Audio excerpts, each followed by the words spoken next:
So friends, can we just take a minute and enjoy the fact that we get to say the following? Today was a pretty good day for justice. Let's talk about that. Because justice matters.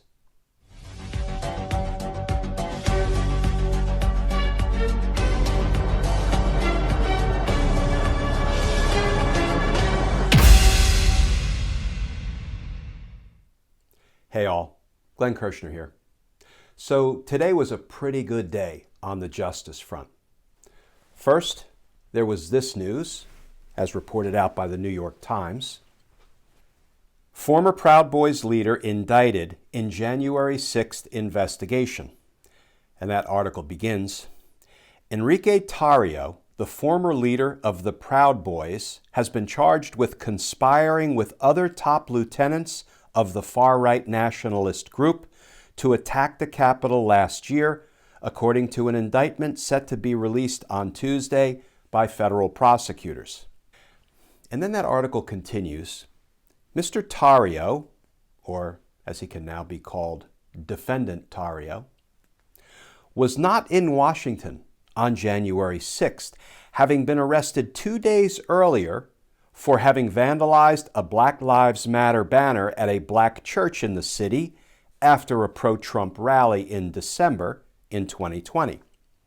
Mr. Tarrio, who was also charged with carrying 2 high-capacity rifle magazines, was ordered to leave Washington by a local judge as part of his release agreement. So, vandalizing a black church, illegally transporting high-capacity rifle magazines into D.C., and conspiring to violently attack the Capitol on January 6th.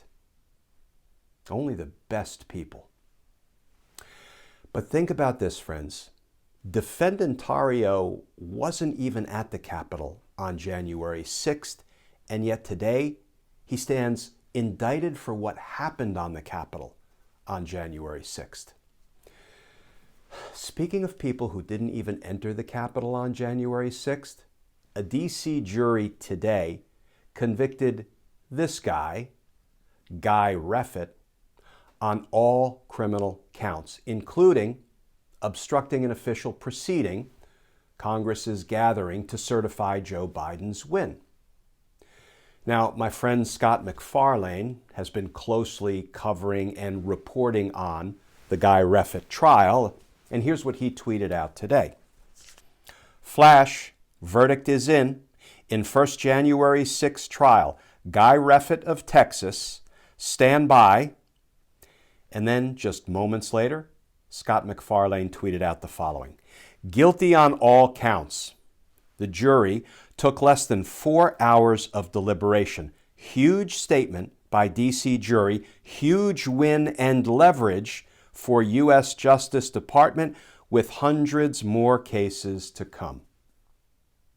The jury deliberated for less than 4 hours.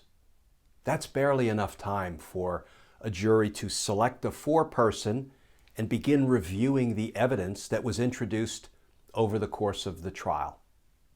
Less than 4 hours. That's not just a verdict. As Scott said, that's a statement. And the statement is, even if you didn't enter the Capitol on January 6th, and frankly, even if you didn't come to D.C. on January 6th, you better watch out. Now, I can already hear the counter arguments.